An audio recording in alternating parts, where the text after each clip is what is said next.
Tuesday morning, and that means it's time for our little segment. I don't know if it's a little segment. It's a segment with Dr. Jamie Ronchetto from Cinema Veterinary Centre. Good morning. Good morning. And we're talking about off the air about sometimes trying to get our pets in to see you.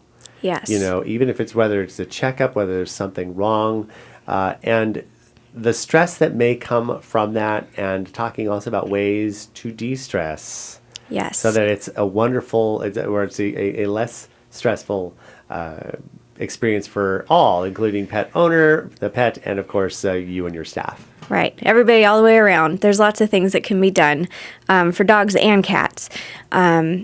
So specifically for dogs, it can definitely start at home. You can get them used to car rides. That isn't just we only go in the car to go to the vet. That helps just from the get-go so that they're not scared. Then certainly bringing them in just to come for just a fun little visit, come into the lobby, maybe get weighed, get a treat, yay, we're done, that's it, so that they don't always associate coming into the veterinary clinic with getting poked and prodded and all of that. It can be a fun experience where they get treats for sitting on a scale. I find that works really well so that then when something is wrong or you need to bring them in for an exam, they're not scared from the very get-go.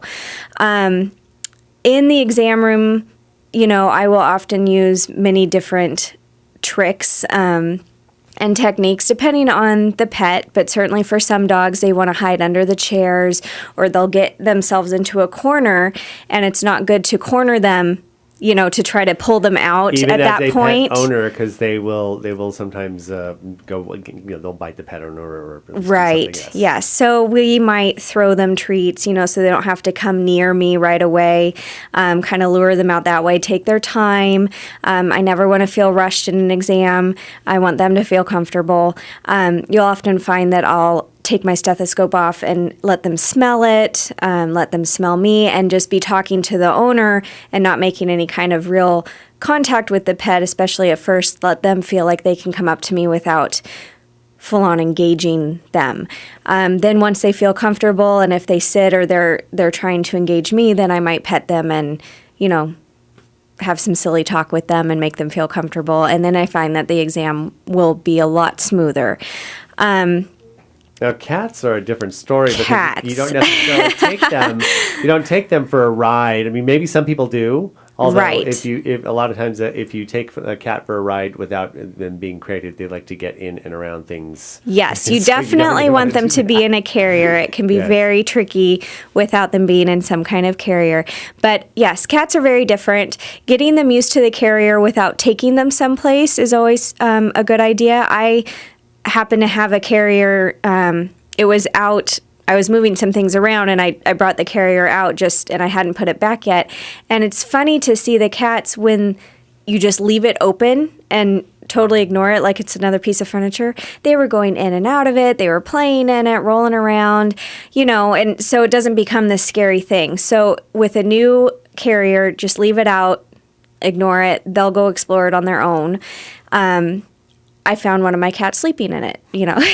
Aha, gotcha. So, yeah. I'm surprised they don't make carriers that even though they would be made out of a different material, that look like boxes, because cats always love boxes. That would be a really good idea, yeah. So once they're used to the carrier, then the rest of the trip is a lot easier because that becomes their safe place and they're not scared. And then when they're in the clinic, a lot of times we can do a lot of the exam while they're still in that carrier, especially the kind that you can remove the tops. Yes. Then they can just still sit in their little box and they feel much more comfortable. So we just sort of go with the flow, what Kitty is showing us, how they feel.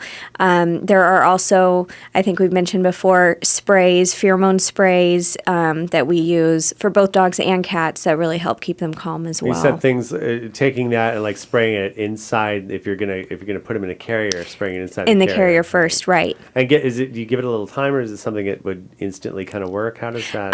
I would just use the spray, let it maybe sit there for a minute, and then put Kitty in there. Now, what about overall on an overall sense of de-stressing? Because I'd seen those kind of plug-in things as well. They're kind of like what you would use those air fresheners. Only in this case, it's a pheromone that kind of puts it out in the air for Right. your dogs. Right. How are those just on an overall de-stressing in the house? Is that kind of an effective? I think they work well for both dogs and cats. They have them, and using them in the areas where obviously they're going to be the most, or where they find the most stress. If there's some separation anxiety, keeping them in the room where the dog might have his crate. Kitties, we use it a lot with anxiety or stress in the home. If there's changes in the home, if there's inner cat aggression, I think they work really well. And there's also the de-stress chews as well that There's some can work. anti-anxiety chews, and I haven't yes. found those to do quite as much as I want them to. Yeah. You know? Yeah. But the other thing too, and sometimes I've had different reactions from different people. Is the thunder shirts that they have. They're kind of like those things you put on. They're easy on, easy off. Yes. Otis is our biggest stress case. And when he seems to he'll wait for you to put it on him, and it seems to kind of give him a little bit of comfort. But I think that depends on the dog. But even still, it's given us enough. We definitely got our money's worth out of it. Yes, absolutely. I agree. It depends on the dog, but I've heard really good things about those as well. Well, all those things before getting into like the serious prescription doggy downers, try those first because just like anything else, prescription Yes. medication has And its- some dogs do. If all else fails, some dogs do need to go home with some sedatives. There's Right. been a few times where I can't do anything with the dog because they're so terrified, and it becomes dangerous for us as well as their owners. And we just send them on their way with some sedatives they can give at home first, orally, come back in on a different date, and it's like a different dog. Let's see how it goes. Yeah. Outstanding. Cinema Veterinary Center, Dr. Jamie Ronchetter. You can call them 253-9300. And since it's called Cinema Veterinary Center, where do you think they're located? Cinema Drive. Absolutely right. And also you've got a great online system as well. Once you go in there and you can register, and then you can make appointments and get refills and everything else online. You guys Yep. are that cool. So thanks so much once again for coming by, Dr. Ronchetto. Always a pleasure and always very informative. Thank you.